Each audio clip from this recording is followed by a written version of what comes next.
How you identify is how you perceive yourself. No great athlete or high achiever attained their status without first seeing it and then believing it. On the grander scale, this is a big deal.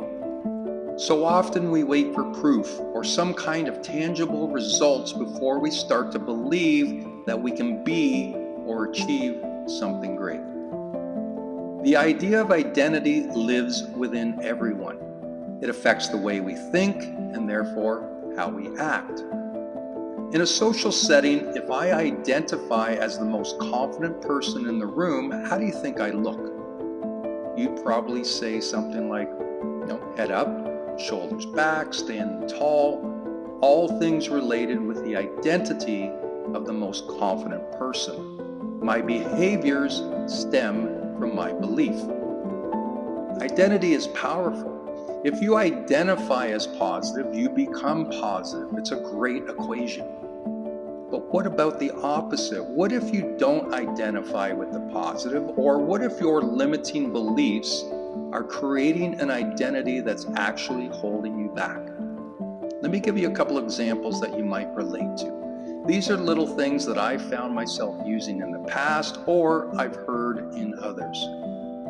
But now I see the identity issues related with these beliefs. They're typically represented as I statements. For example, I'm not a morning person, or I can't remember first names, or I'm not strong in math.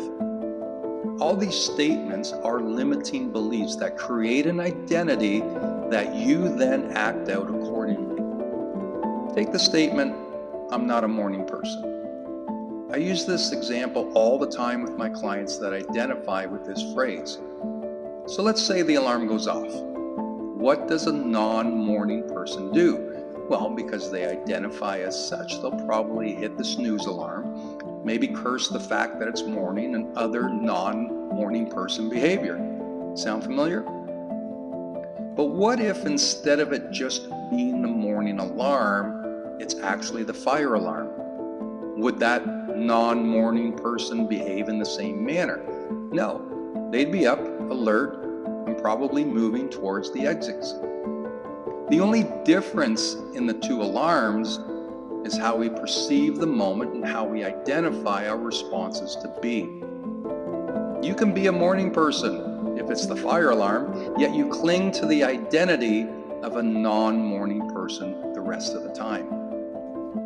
Another example is the smoker that's trying to quit. What they often do is count the days since their last cigarette, something only smokers will do. I, having never smoked, do not count days because I identify as a non-smoker. There's no reason for me to count days because I won't indulge in a puff. So for the smoker to ultimately quit, they need to change their identity. They need to identify as a non-smoker. No more counting days, because non-smokers don't count. What you want to become or how you want to behave is first determined by how you identify. Get the mindset right, and the rest will follow.